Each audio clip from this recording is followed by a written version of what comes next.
घोटकी ज़िले के मुख़्तलिफ़ शहरनि में बाहि लॻण जे वाक़िअनि में मारवाड़नि जा केतिरा ई घर सड़ी रख थी विया।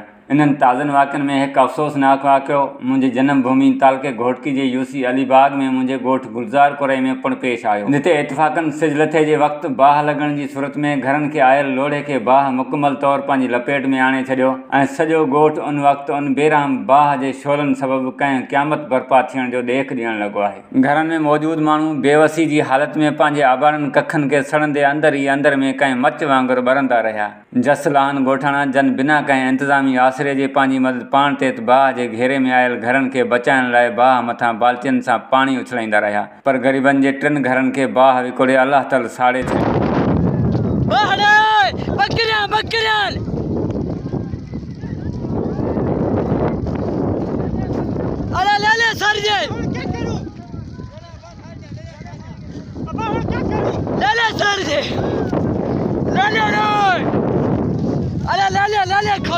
खोलो बाबा।